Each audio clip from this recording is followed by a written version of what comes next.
Pesquisadores descobriram após décadas de estudos que um vasto reservatório de água suficiente para encher os oceanos da Terra 3 vezes pode estar escondido quilômetros abaixo da superfície. A descoberta indica que a água da Terra pode ter vindo do seu interior e foi levada à superfície pela atividade tectônica. A Bíblia já dizia isso há muito tempo. Por que não acreditaram nela? Ao invés disso, criaram hipóteses mirabolantes, dizendo que os oceanos foram formados por rochas de gelo que vieram do espaço.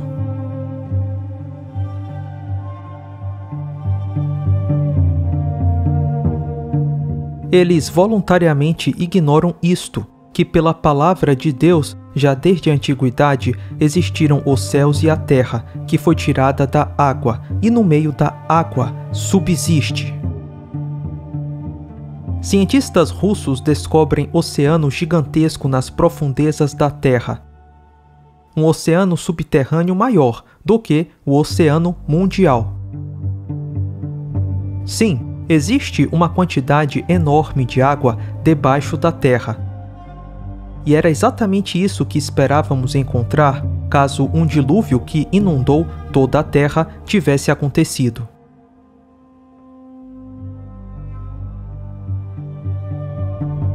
A Terra abriu, deve ter sofrido um rasgão imenso e isso formou placas de rocha por toda a Terra.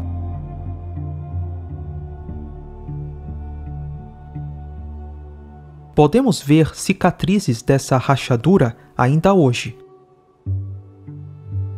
A mais conhecida é a falha de San Andreas.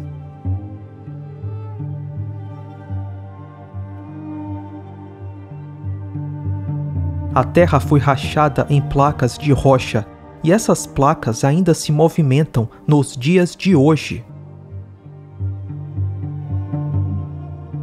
O livro de Jasher, citado em Josué e 2 Samuel, menciona o dilúvio de Noé.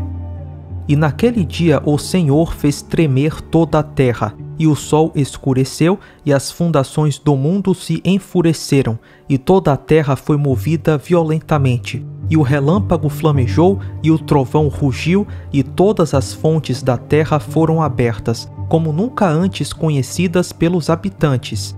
E Deus fez esse ato poderoso a fim de aterrorizar os filhos dos homens, para que não houvesse mais mal sobre a terra.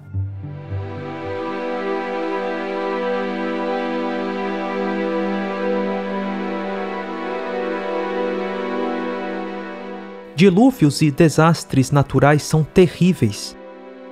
Em 2004, por conta de tsunamis, mais de 250 mil pessoas morreram na Indonésia, Sri Lanka, Índia e Tailândia.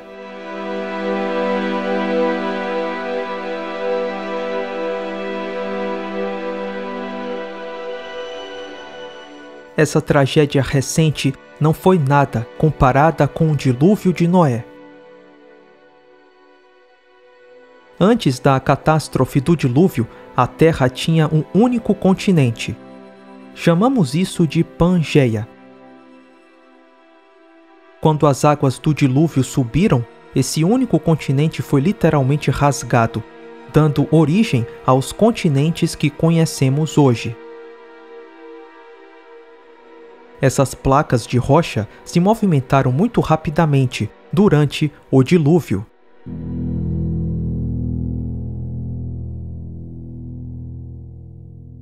E quando a Terra se movimenta, ocorrem terremotos, tsunamis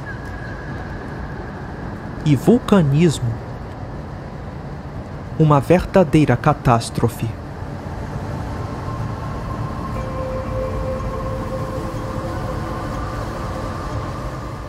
Ainda hoje as placas de rocha continuam se movimentando, só que com uma velocidade muito menor. Alguns centímetros por ano.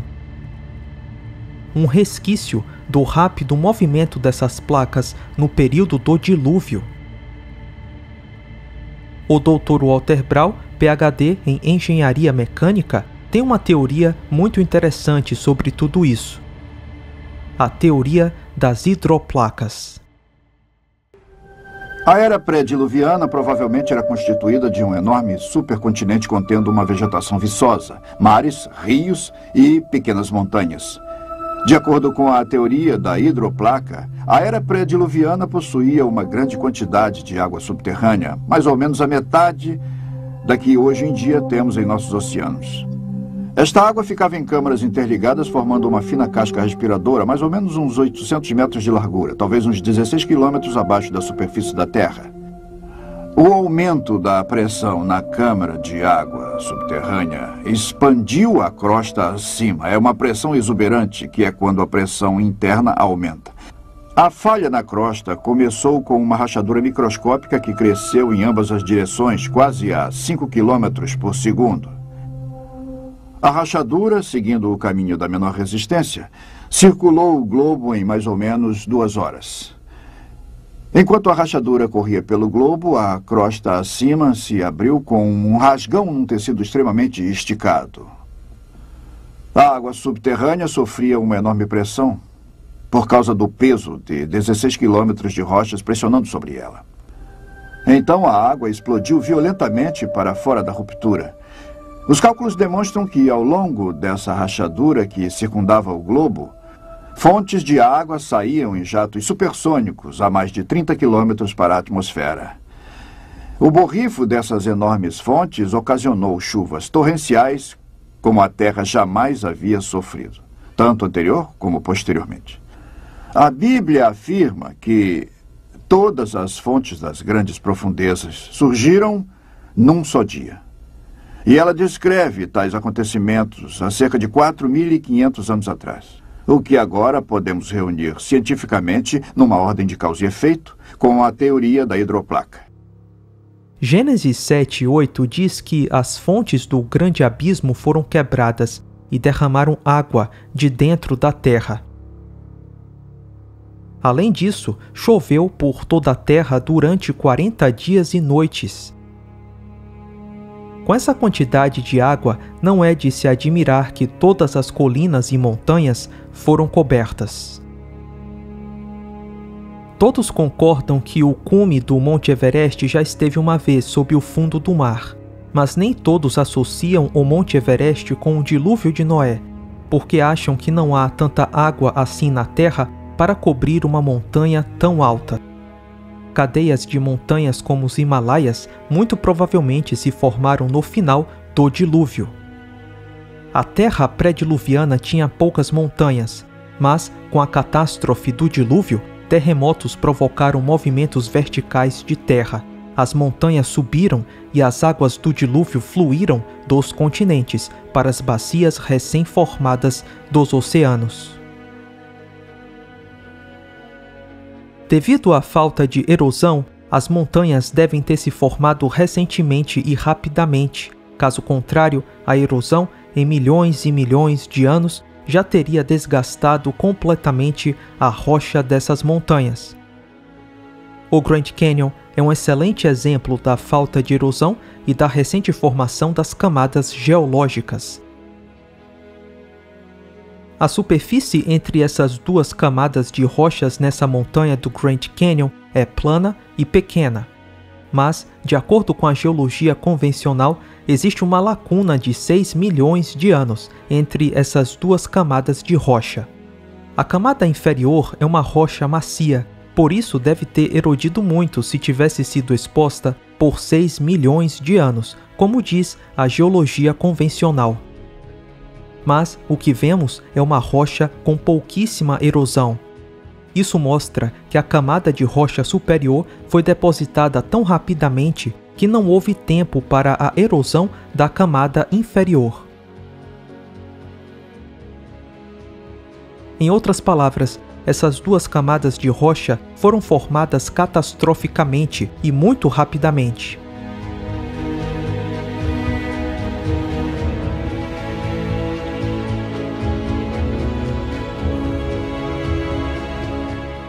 Além da falta de erosão de rochas com supostos milhões e milhões de anos, existem também rochas literalmente dobradas.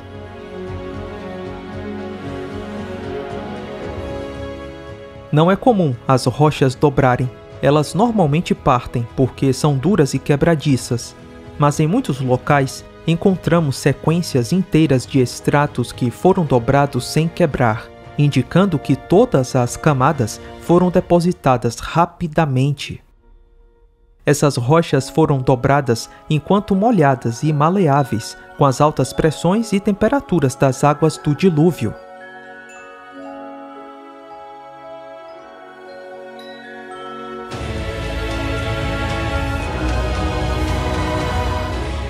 Essas rochas endureceram depois do dilúvio. Com o dilúvio de Noé, os bilhões e bilhões de anos da história da Terra desaparecem.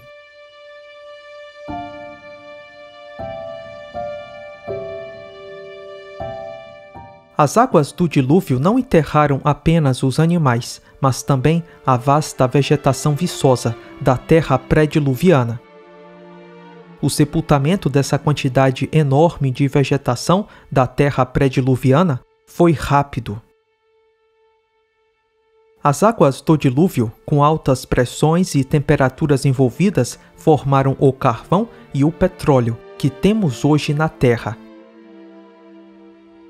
Cientistas na década de 80 conseguiram criar carvão artificial, apenas submetendo a matéria orgânica a altas pressões e temperatura. O artigo diz: o processo é bem menos complicado do que era anteriormente imaginado ser necessário e fornece um novo entendimento acerca da estrutura do carvão e de como alterá-la. Esse trabalho foi publicado depois na Nature.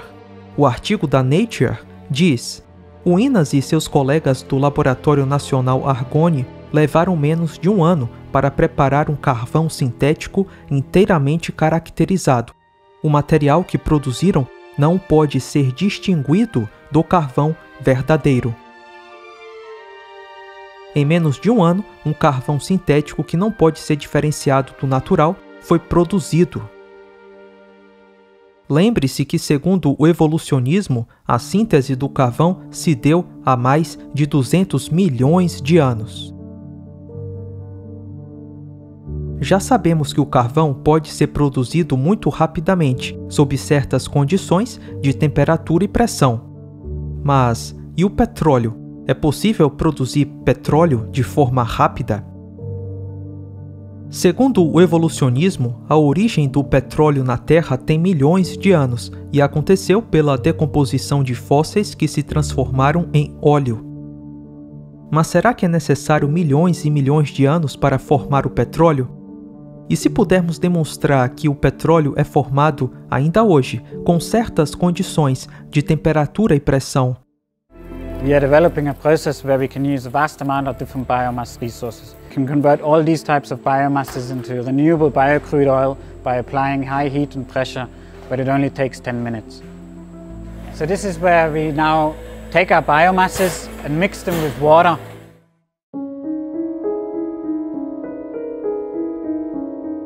Todas as experiências mostraram que só foi possível formar petróleo sintético quando a água muito quente foi introduzida. Além disso, existe evidência de formação natural de petróleo acontecendo agora. No Golfo da Califórnia, a uma profundidade de 2.000 metros do nível da água, existe um depósito de sedimentos orgânicos. Abaixo do depósito, a água superaquecida está sendo pressionada para cima. Petróleo está sendo formado pela interação dos sedimentos orgânicos com essa água quente. Esse petróleo hidrotérmico não pode ser diferenciado do petróleo cru retirado de poços perfurados. A questão é, a origem do petróleo ao redor de todo o mundo pode ser explicada por um processo termal de água quente similar ao que acontece no Golfo da Califórnia.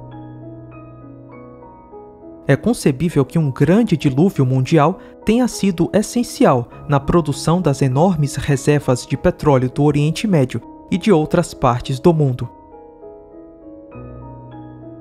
A vasta quantidade de vegetação coberta pelas águas do dilúvio, misturada a uma água superaquecida, poderia formar petróleo nos volumes que vemos atualmente.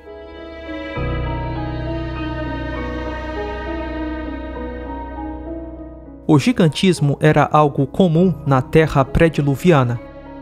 Libélulas fósseis com uma envergadura de quase 1 metro foram descobertas, e seria um acidente terrível se elas colidissem em seu para-brisa.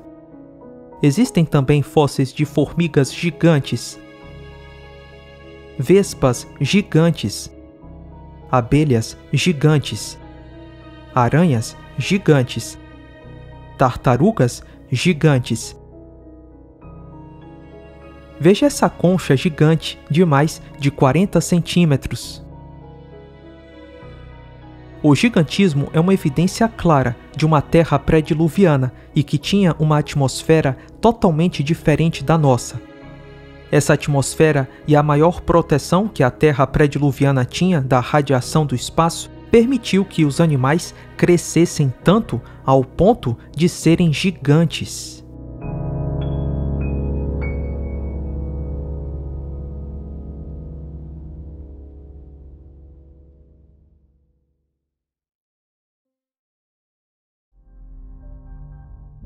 Os evolucionistas disseram que o peixe selacanto era um ancestral próximo dos primeiros animais que andaram sobre a Terra. Segundo o evolucionismo, os selacantos foram extintos há 70 milhões de anos atrás.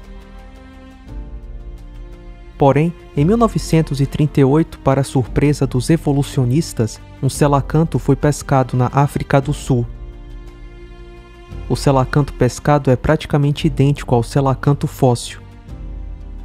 Isso evidencia que o tempo entre o selacanto fóssil e o selacanto vivo não pode ter sido de milhões de anos. Eles são muito parecidos para estarem separados por milhões e milhões de anos.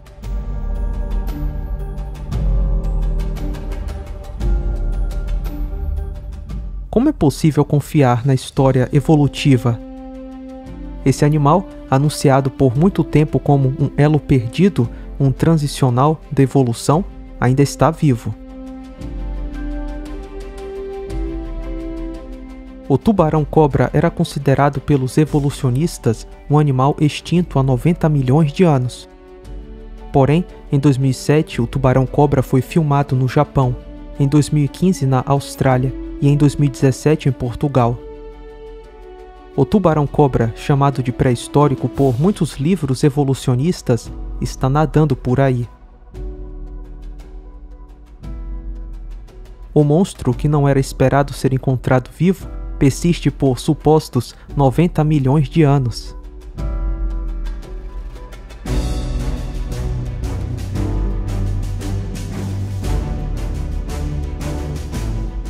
A conclusão é clara. Não existem animais pré-históricos. Existem animais que foram extintos numa terra jovem e não numa terra de bilhões de anos.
e as águas prevaleceram excessivamente sobre a terra, e todos os altos montes que havia debaixo de todo o céu foram cobertos.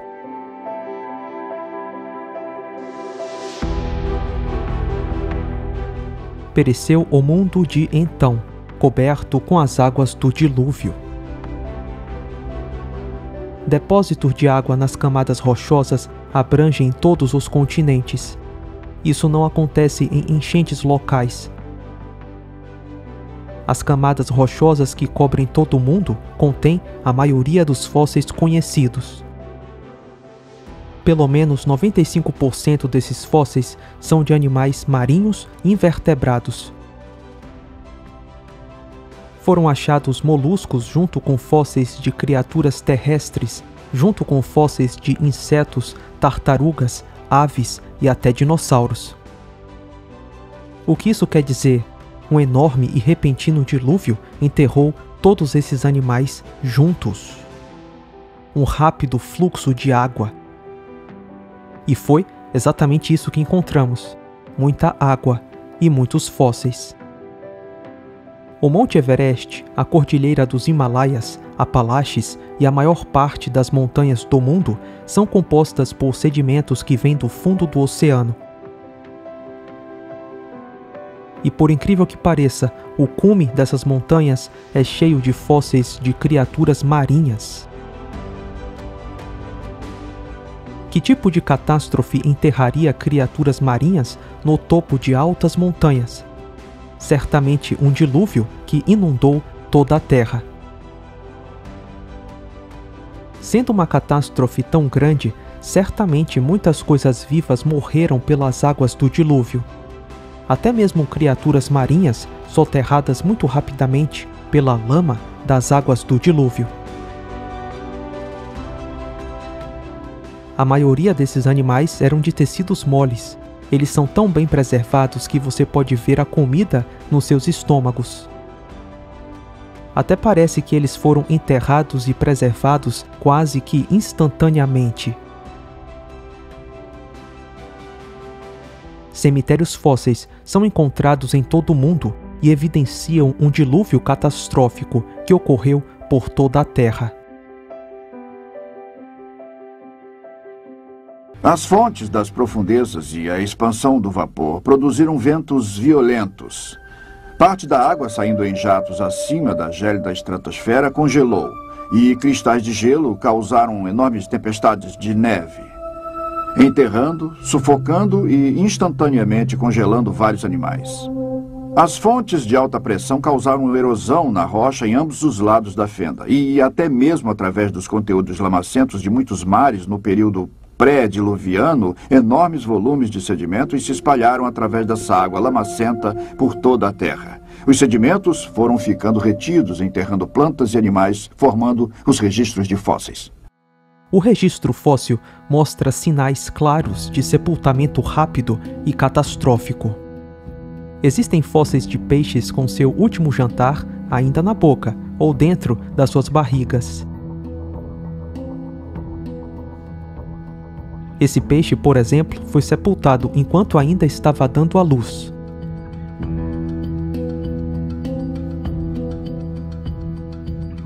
Existem fósseis de dinossauros preservados em uma posição de afogamento, o pescoço arqueado para trás e a cauda esticada. Ou seja, evidência de catástrofe. Existem fósseis de trilobitas onde é possível ver as suas trilhas. Como essas trilhas de trilobitas poderiam fossilizar se não fossem sepultadas muito rapidamente? Existem fósseis de dinossauros enterrados juntos. Como esses animais próximos, talvez lutando, podem ter sido enterrados juntos? Ora, apenas um sepultamento catastrófico e rápido poderia explicar isso.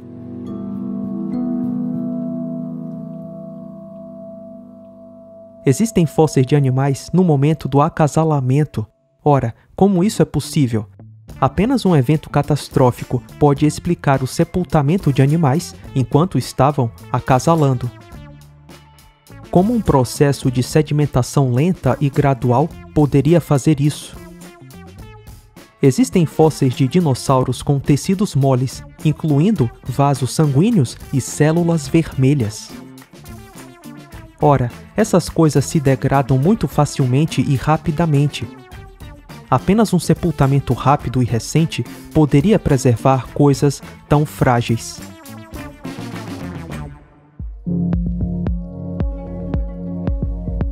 Existem fósseis de coisas delicadas, como libélulas e águas-vivas gelatinosas. Ora, apenas uma sedimentação catastrófica poderia preservá-los da decomposição e erosão. Mas, cara, não seria necessário muito tempo, milhões de anos, para ocorrer a fossilização? Na verdade, não. Veja essa notícia do Smithsonian. Usando altas pressões e temperaturas, pesquisadores conseguiram simular o processo de fossilização em apenas um dia. A pesquisadora diz: "Ficamos absolutamente emocionados. Nós continuamos discutindo sobre quem iria abrir as tábuas para revelar os espécimes. Pareciam fósseis reais. Havia películas escuras de pele e escamas. Os ossos ficaram marrons." Impressionante, não? Com as condições certas, não é necessário centenas de milhares ou milhões de anos para algo fossilizar. Aliás, existem vários exemplos de coisas petrificadas e que são bastante recentes. Esse ursinho Ted foi petrificado em meros 5 meses numa cachoeira em Yorkshire, Inglaterra.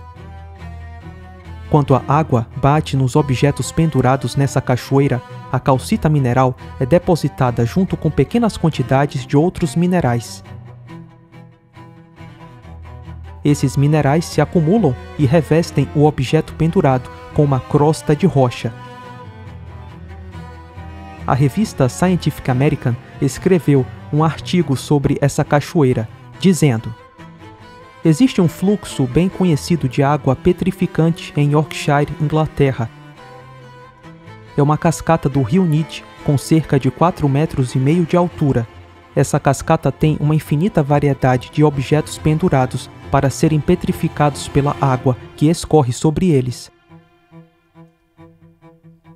Uma esponja fica petrificada em poucos meses lá, um livro ou boné em 1 ano ou 2, um gato ou pássaro um pouco mais." Essa matéria foi publicada em 1889, época em que o darwinismo era considerado uma falácia altamente especulativa. Será mesmo necessário centenas de milhares de anos ou até milhões e milhões de anos para petrificar ou fossilizar algo? Se uma mera cachoeira consegue petrificar coisas, imagine você o que as águas do dilúvio não poderiam fazer com altíssimas temperaturas, pressões e muita sedimentação. Afinal, quanto tempo leva para formar um fóssil? A maioria das pessoas vai dizer que leva muito tempo. Os paleontólogos tipicamente dizem que fósseis têm milhões de anos de idade. Mas a experiência, que é afinal sobre o que é a ciência, mostra que é comum, sob certas circunstâncias, coisas se tornarem pedras rapidamente. Um mineiro perdeu seu chapéu em uma mina na Austrália. O chapéu foi encontrado 50 anos depois, transformado em uma rocha de calcário. Durante os 50 anos que o chapéu ficou desaparecido, a mina foi coberta por água e os produtos químicos da água precipitaram dentro do chapéu, que era feito de feltro. Esses produtos químicos da água transformaram o chapéu mole em uma pedra através de um processo chamado calcificação. Outro achado curioso foi uma bota de sola de borracha com uma perna humana petrificada. Essa bota foi encontrada perto de um riacho no Texas, na década de 80. Apenas a perna que estava dentro da bota foi fossilizada, e não a bota em si, demonstrando que alguns materiais se fossilizam mais rapidamente do que outros. Isso não é novidade para os especialistas, mas ainda assim, muitas pessoas vão continuar a advogar que algo para fossilizar é necessário milhões e milhões de anos.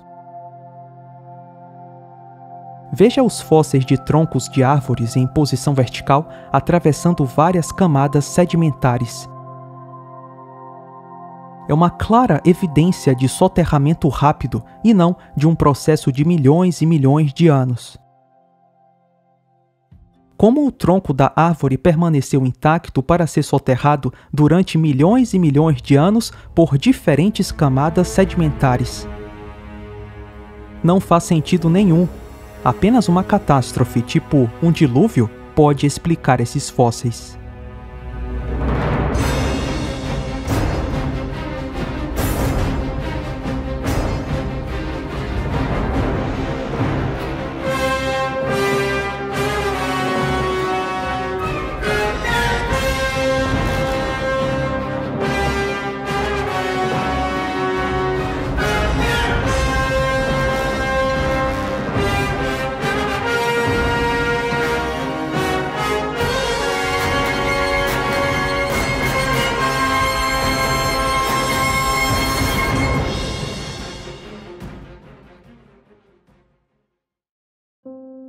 No início dos anos 90, pesquisadores da Montana State University fizeram uma descoberta surpreendente. Examinando um pedaço de osso do T-Rex, os cientistas encontraram glóbulos vermelhos e até tecidos moles. Essa descoberta levou a cientista da pesquisa, a doutora Mary Schweitzer, dizer o seguinte: foi exatamente como olhar para uma fatia de osso moderno, mas, claro, não pude acreditar. Eu disse ao técnico do laboratório: os ossos, afinal, têm 65 milhões de anos. Como as células do sangue poderiam sobreviver por tanto tempo? Em um artigo da revista Discover, a doutora Schweitzer explicou melhor a sua surpresa. Se você pegar uma amostra de sangue e colocá-la em uma prateleira, você não tem nada reconhecível em cerca de uma semana. Então, por que haveria algo nos dinossauros? Essa pergunta é compreensível, considerando que ela acha que os dinossauros morreram há 65 milhões de anos. A cientista ficou surpresa porque acredita nos milhões e milhões de anos. Mas, se ela pensasse que a Terra é jovem, não seria surpresa encontrar tecidos moles em ossos de dinossauros. Pegadas de dinossauros foram encontradas em todo o mundo, Estados Unidos, China e até aqui na América do Sul. E curiosamente, essas pegadas estão quase sempre numa única direção. Pegadas de dinossauros numa única direção é realmente impressionante, porque quando os animais estão relaxados, eles se movimentam em várias direções. Quando os animais ficam com medo, eles tendem a se mover rapidamente numa única direção. Então, por que as pegadas dos dinossauros sugerem que eles entraram em pânico quando as fizeram? Uma catástrofe como um dilúvio seria uma resposta bem convincente. À medida que as águas subiam durante o dilúvio de Noé, vários mecanismos como o movimento de maré da água fizeram com que os sedimentos inundados fossem brevemente expostos. Os dinossauros, antes de se afogarem nas correntes, fizeram rastros nesses sedimentos. Lembre-se que os dinossauros eram grandes. Então, eles ficaram muito tempo tentando fugir das águas do dilúvio. Os dinossauros estavam em pânico quando faziam as suas pegadas. Isso explica o porquê a trajetória das pegadas encontradas são retas. Além disso, para serem preservadas, as pegadas dos dinossauros teriam que ser enterradas muito rapidamente para fossilizarem. Exatamente o que aconteceria numa catástrofe, como um dilúvio.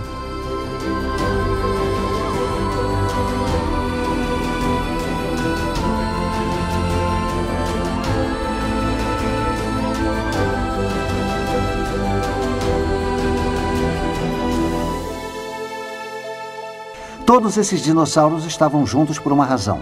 Estavam tentando escapar das águas emergentes de um dilúvio universal. Esses quadros nos ajudam a ilustrar como as pegadas podem ter sido formadas na época do dilúvio e por que existem registradas em carvão até hoje. A era pré-diluviana era coberta de vegetação viçosa, havia beleza por toda parte. Então veio o dilúvio. Chuvas torrenciais e a explosão das fontes das grandes profundezas fez com que a viçosa vegetação da terra fosse arrancada e levada pelas águas do dilúvio. Tal vegetação se acumulou em grandes tapetes e posteriormente foi depositada pelas marés e pela chegada de ondas gigantescas produzidas por atividade vulcânica. Nos oceanos pré-diluvianos, cada ação da maré deixou seu depósito de sedimentos dentro ou sobre a camada de vegetação. Os dinossauros, sendo pesados, puderam sobreviver a muitas das primeiras ondas gigantescas enquanto tentavam escapar das águas. Quando as águas baixaram, os dinossauros continuaram sua busca por terrenos mais altos. Eles deixaram suas pegadas nos sedimentos que haviam sido depositados sobre a vegetação. Em certos momentos, seu grande peso fez com que suas pegadas penetrassem a camada sedimentar, chegando até ao tapete de vegetação. Tal tapete posteriormente se transformou em carvão, onde os dinossauros deixaram suas impressões originais. Aí nós encontramos um indubitável registro de suas pegadas em carvão hoje em dia. A extinção dos dinossauros é um dos maiores mistérios da ciência secular. Os dinossauros não foram extintos há 65 milhões de anos por um asteroide que caiu na Terra. Os dinossauros e a própria Terra são muito mais jovens do que dizem por aí.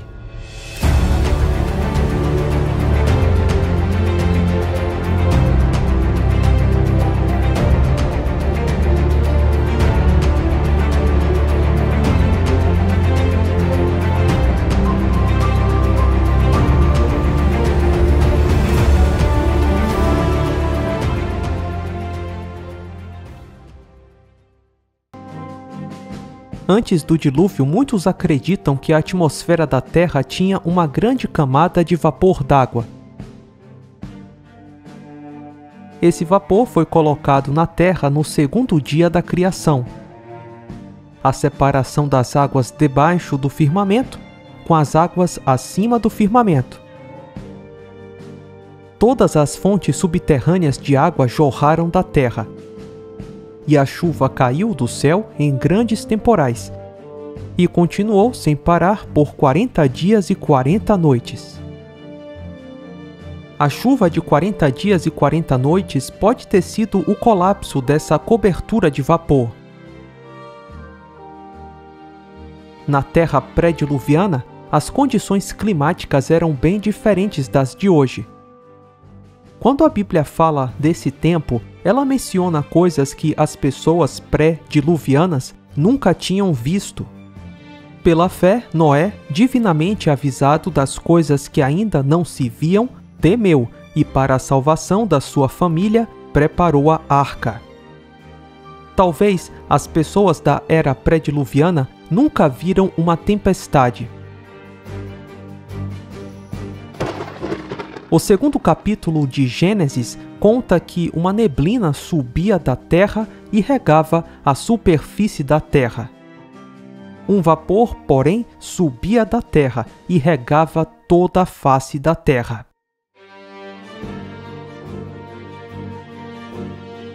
E era assim que as plantas cresciam, mesmo sem chuva. Um fenômeno assim ainda acontece hoje, quando a vegetação é regada pelo orvalho. A cobertura de vapor da Terra pré-diluviana nos protegia das radiações vindas do espaço.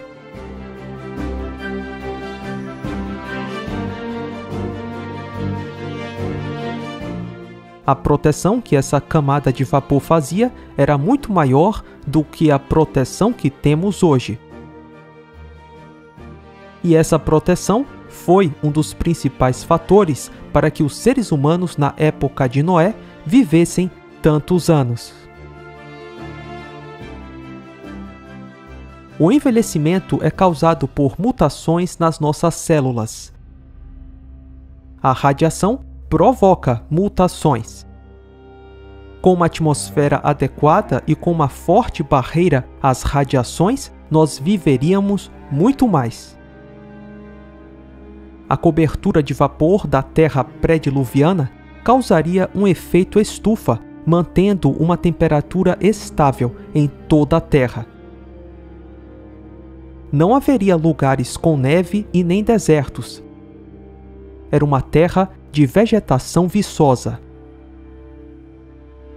Na verdade, existem várias evidências que muitas plantas e animais tropicais viveram por toda a Terra, inclusive nos continentes dos polos. Mas, com o dilúvio, quando as comportas do céu se abriram, ventos fortes causaram diferenças de temperatura por toda a Terra. A Terra, que era toda tropical, passou a ter regiões com muita neve e gelo. A Era do Gelo, depois do dilúvio. As águas não vieram só de cima. A água foi jorrada de reservatórios subterrâneos.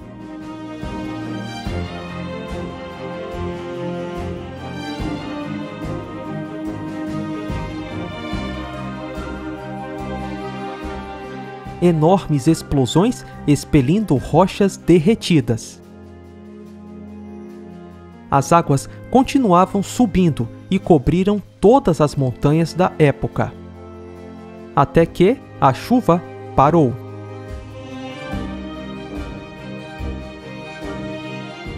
Então Deus enviou um vento sobre a terra e as águas começaram a baixar. Fecharam-se as fontes do abismo e as comportas do céu, e a chuva foi detida no céu. As águas, pouco a pouco, se retiraram da terra. Ao fim de 150 dias, as águas haviam diminuído. A formação das principais bacias oceânicas e a elevação das montanhas aconteceram nesse período. Elevaram-se os montes, desceram os vales até o lugar que lhes havia preparado. Puseste as águas divisa que não ultrapassarão, para que não voltem a cobrir a terra. Até pouco tempo atrás e durante muitos anos, o dilúvio de Noé era o principal paradigma da geologia.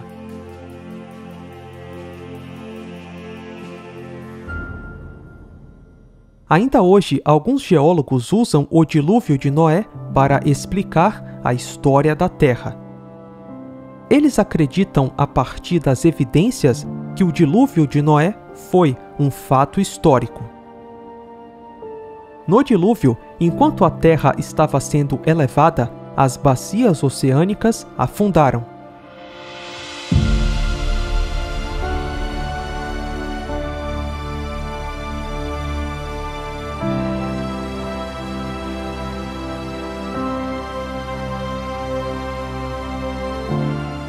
As águas deixam marcas de níveis, como podemos ver nas beiradas de um reservatório que vai se esvaziando.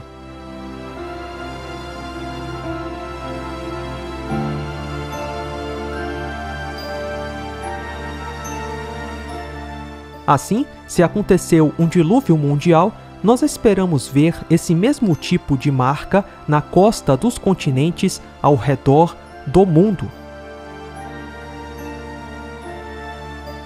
E isso foi exatamente o que encontramos em todos os continentes.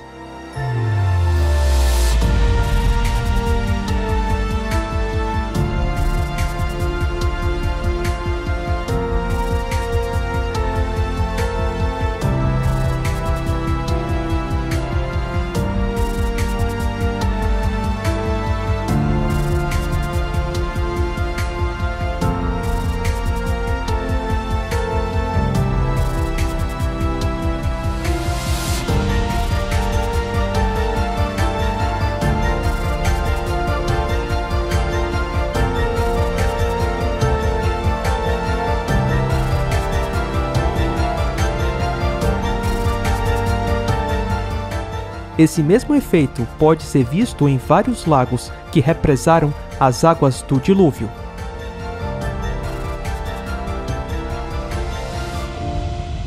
Muitos vales de rios são mais fundos e largos do que seus sistemas atuais necessitam, indicando que em algum momento carregaram muito mais água.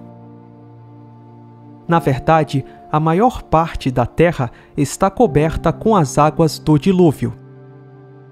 Mais de 70% da superfície da terra está submersa por águas, em média a uma profundidade de 3 quilômetros. Existe também muita água armazenada em forma de gelo nos continentes do Polo Norte e Sul.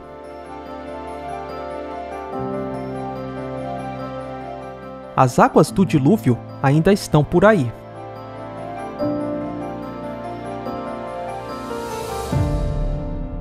O Senhor Jesus falou sobre o dilúvio de Noé, não como um mito ou uma lenda, mas sim como um fato histórico. Como foi nos dias de Noé, assim também será na vinda do Filho do Homem. Pois, nos dias anteriores ao dilúvio, o povo vivia comendo e bebendo, casando-se e dando-se em casamento, até o dia em que Noé entrou na arca. E eles nada perceberam, até que veio o dilúvio e os levou a todos. Assim acontecerá na vinda do Filho do Homem.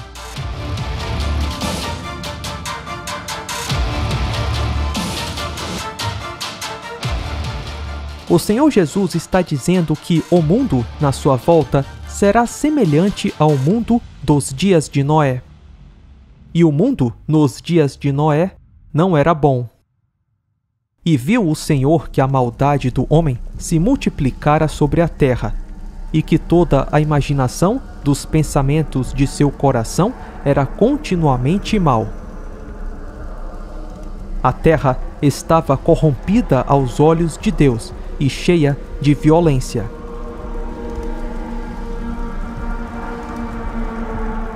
Esses versículos parecem que foram escritos para os dias de hoje.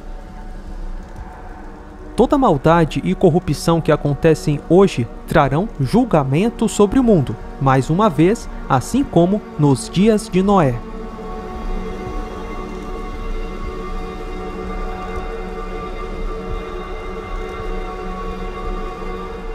Nos últimos dias, os homens vão negar que o mundo foi criado por um Deus. Eles irão negar, por exemplo, o dilúvio de Noé. Da mesma maneira que o mundo antigo zombou da pregação do dilúvio, as pessoas hoje vão zombar da pregação do Evangelho. Elas vão zombar da volta de Jesus Cristo.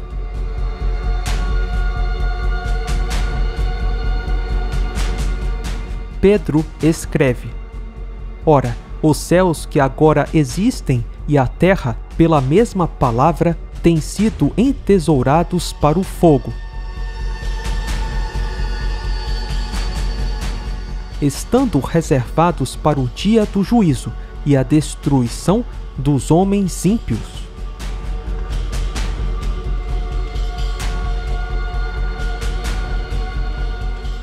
Virá, entretanto, como ladrão o dia do Senhor, no qual os céus passarão com estrepitoso estrondo, e os elementos se desfarão abrasados. Também a terra e as obras que nela existem serão atingidas.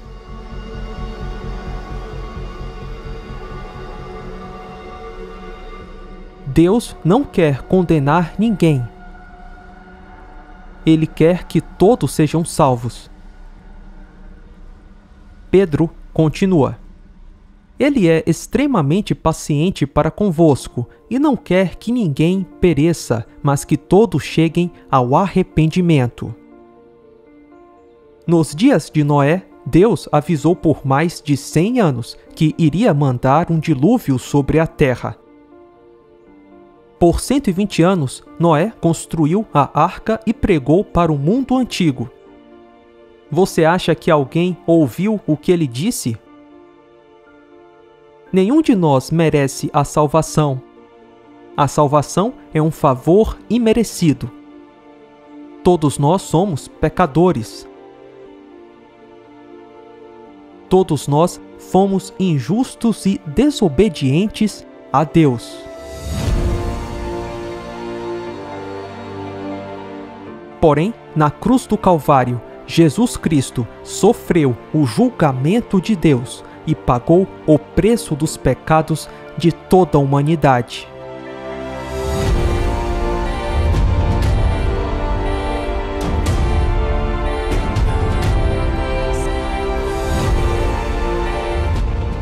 O próprio Criador morreu para salvar o homem que ele criou.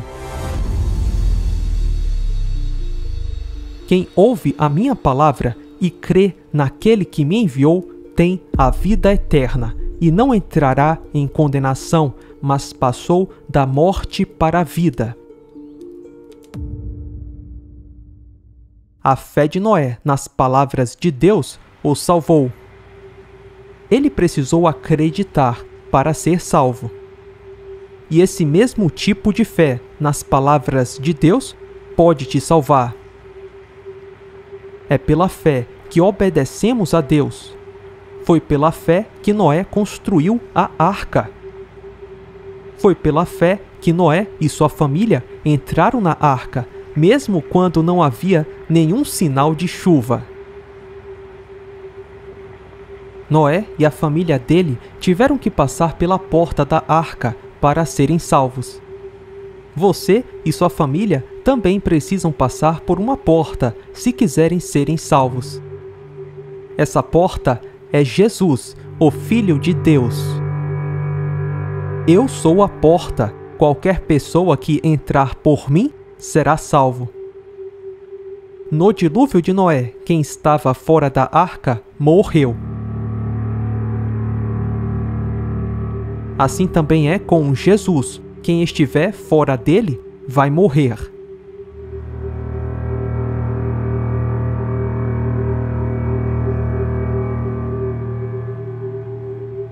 A boa notícia é: a porta está aberta e Deus está esperando por você.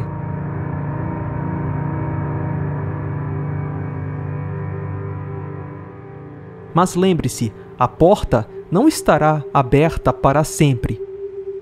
Chegará um dia que ela vai ser fechada, assim como foi com a porta da arca de Noé. E depois que a porta é fechada, não há salvação para quem está do lado de fora.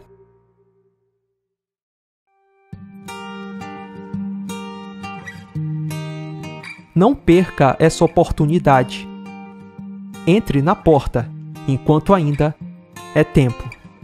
Is it alright if I stay today? Is it alright if I stay today? Take my time far behind, leave my pride. Oh, is it alright if I stay? Is it alright if we just...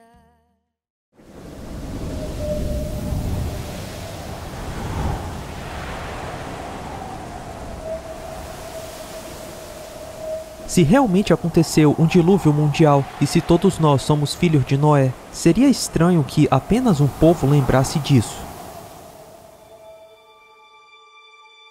Mas acontece que não é apenas o povo judeu que fala sobre um grande dilúvio. Povos antigos de praticamente todos os continentes falam numa grande catástrofe por águas. Antropólogos têm catalogado 59 lendas do dilúvio na América do Norte pelos povos aborígenes, 46 na América Central e América do Sul, 31 na Europa, 17 no Oriente Médio, 23 na Ásia, 37 nas ilhas dos mares do Sul e da Austrália. Vamos então agora ouvir algumas das lendas de um grande dilúvio. Nenhum de nós viventes é descendente da raça original do homem que pereceu.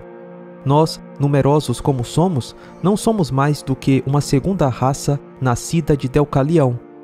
O povo original era cheio de orgulho e insolência, não cumpriu as suas promessas, não eram hospitaleiros com os estranhos.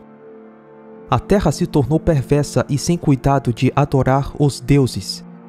Um homem foi íntegro, Nu-U. Nu-U construiu uma grande canoa com uma casa nela e abasteceu de comida, trazendo plantas e animais para dentro dela. O deus Marduk apareceu para ele num sonho e anunciou que todos os homens morreriam numa enchente. Deucalião colocou num grande baú suas esposas e crianças, e com eles vieram porcos, cavalos, leões e serpentes, e todos os tipos de animais da terra. E um velho construiu um grande navio, e entrou nele com toda a sua família e uma grande abundância de animais. Mas antes da enchente começar, Deus avisou o homem e a sua mulher, dizendo: torne oca uma árvore cipreste, na qual você deverá entrar. As águas se aproximarão do céu. Eles entraram e Deus os fechou lá dentro.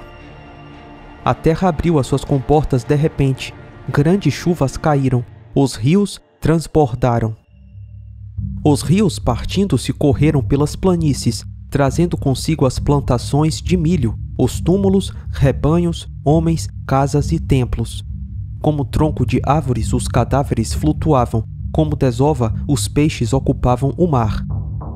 Tudo agora era oceano. Cidades, montes e montanhas lentamente foram inundados. Todo dia choveu, toda noite choveu. O céu caiu. Não havia terra. Animais de todos os tipos afogaram-se. Não havia terra.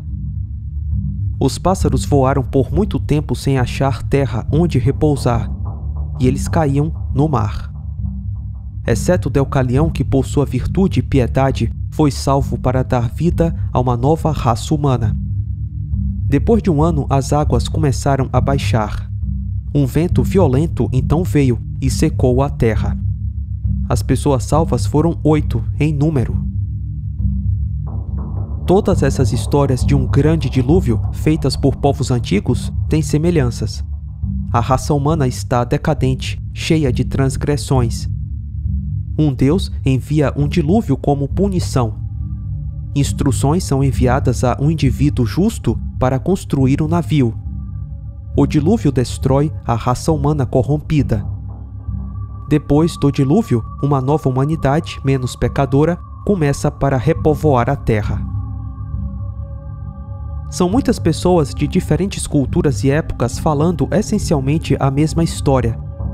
Isso é mera coincidência? Ou será que é uma evidência fortíssima de uma catástrofe mundial por águas?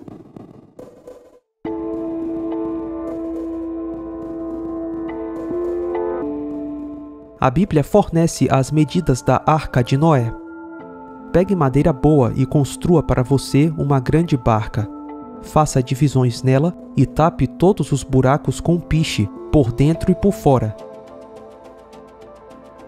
As medidas serão as seguintes: 135 metros de comprimento por 22 de largura por 13,5 de altura. Coloque uma porta lateral na arca e faça um andar superior, um médio e um inferior. Para você ter ideia do tamanho da arca, pode pensar num prédio com cerca de 20 andares.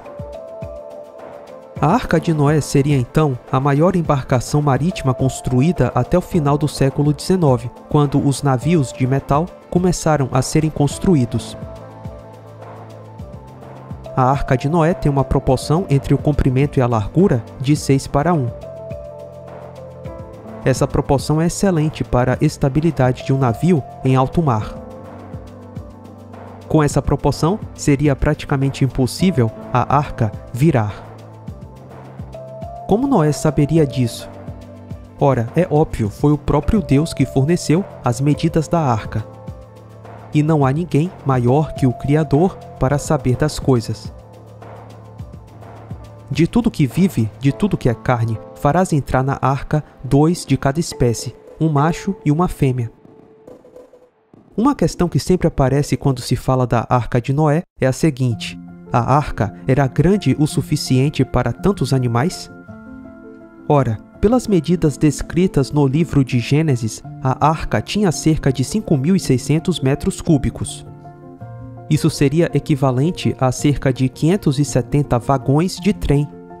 É muito espaço.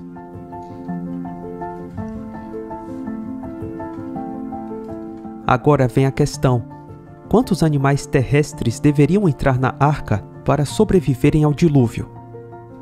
De acordo com Ernest Mayr, um renomado biólogo evolucionista, existem hoje cerca de 1 milhão de espécies no mundo. Boa parte dessas espécies é capaz de sobreviver na água e, portanto, não precisariam serem levadas para dentro da arca. Quero dizer, Noé não precisou levar para a arca as mais de 20.000 espécies de peixes, ou talvez as 107.000 espécies de moluscos, como caramujos, mariscos e ostras. As mais de 5.000 espécies de esponjas não precisavam entrar na arca para sobreviverem. Muito menos as 30.000 espécies de protozoários que podem viver na água. Além disso, muitos mamíferos são aquáticos. Por exemplo, baleias, focas, golfinhos e muitos outros. Também, nem todos os anfíbios precisariam entrar na arca para sobreviverem. Boa parte deles são aquáticos. Os répteis, como tartarugas marinhas e crocodilos, não precisavam entrar na arca. As mais de 800.000 espécies de artrópodes, como lagostas, camarões, siris, caranguejos, são criaturas que vivem na água. Não necessariamente precisariam entrar na arca para sobreviverem. Muitas das espécies de vermes e insetos poderiam também ter sobrevivido fora da arca. Essa informação agora vai parecer surpreendente para você. Não muito mais do que cerca de 35.000 animais entraram na arca. E essa é uma estimativa alta, que considera até animais extintos. Porém, para agradar os mais céticos, vamos considerar que 50.000 animais entraram na arca. Esses animais, em sua maioria, não precisavam estar na forma adulta. Os filhotes de animais como elefantes e rinocerontes ou zebras são, na verdade, bem pequenos. Além disso, lembre-se que muitos animais, mesmo adultos, são pequenos na verdade. Vamos considerar que, em média, os cerca de 50.000 animais dentro da arca tinham o tamanho de uma ovelha. Agora, considerando que um vagão de trem tem 2 andares, ele conseguiria acomodar cerca de 240 ovelhas. Assim, seriam necessários cerca de 207 vagões para acomodar 50.000 animais do tamanho de uma ovelha. Ora, esses 207 vagões iriam preencher apenas 37% do volume da arca. Lembra? Vimos anteriormente que a arca acomodaria 570 vagões. Sobrariam ainda, portanto, 361 vagões para colocar comida, bagagem e toda a família de Noé. Sim, a arca de Noé tinha bastante espaço. Um barco com as medidas da arca de Noé conseguiria abrigar, por incrível que pareça, a diversidade biológica da terra pré-diluviana. Se você não acredita no dilúvio de Noé, não deveria ser por achar que a arca era pequena. E a construção da arca? Como Noé construiu algo tão grande? Bom, certamente Noé teve a ajuda de Deus. Isso já seria mais que suficiente, certo? E claro, Noé também teve a ajuda dos filhos. Outra dúvida seria: como Noé levou todos os animais para a arca? Bom, a Bíblia diz que foi o próprio Deus que reuniu os animais e os levou até a arca. Algumas pessoas dizem que isso foi o que gerou o instinto de imigração dos animais. Pode ser, é uma ideia interessante. Para o mundo secular, a arca de Noé é uma loucura. O dilúvio que estava para acontecer também foi uma loucura para as pessoas do mundo antigo. Noé era o teórico da conspiração da sua época. Ele pregou por mais de 100 anos.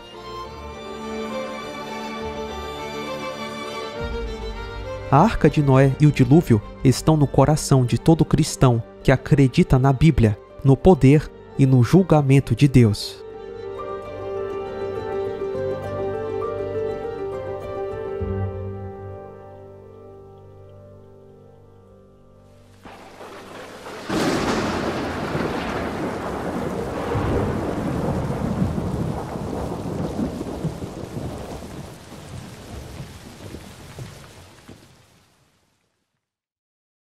Histórias de um grande dilúvio que incluem a salvação de pessoas e animais num barco são encontradas em todo o mundo. Se de fato aconteceu um dilúvio mundial, seria esperado encontrar várias narrativas desse dilúvio por diferentes povos. E é exatamente isso que temos. Relatos de um grande dilúvio existem praticamente em todos os povos antigos. Povos antigos que não se conheceram falavam de um grande dilúvio, onde um pequeno grupo de pessoas era salvo.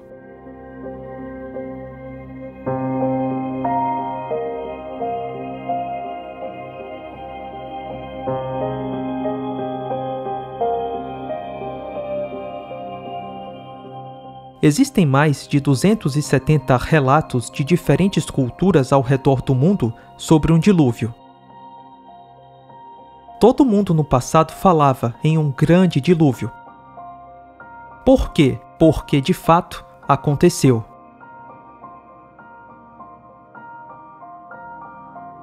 Com o passar das gerações, as histórias sobre o dilúvio foram se modificando.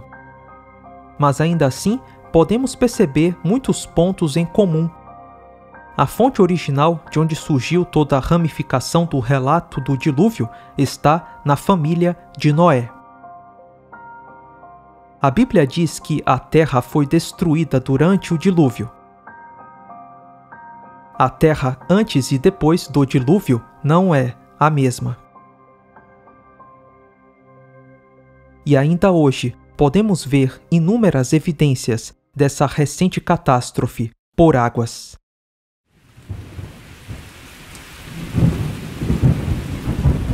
No mais, fique com a promessa.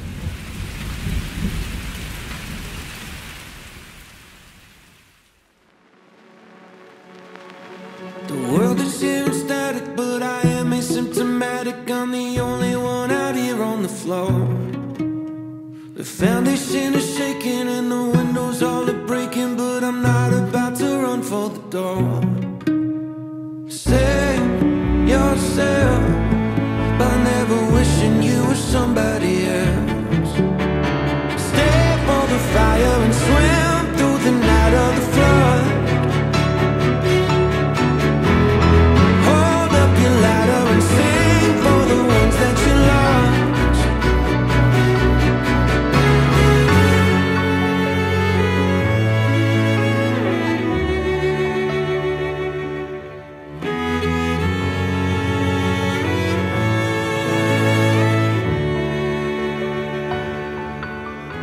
The world is here and static, but I am asymptomatic. I'm the only one out here on the floor. Watch the city burning and the Messiah returning, but I'm only really here for the show. Broke into the station, took my record, took my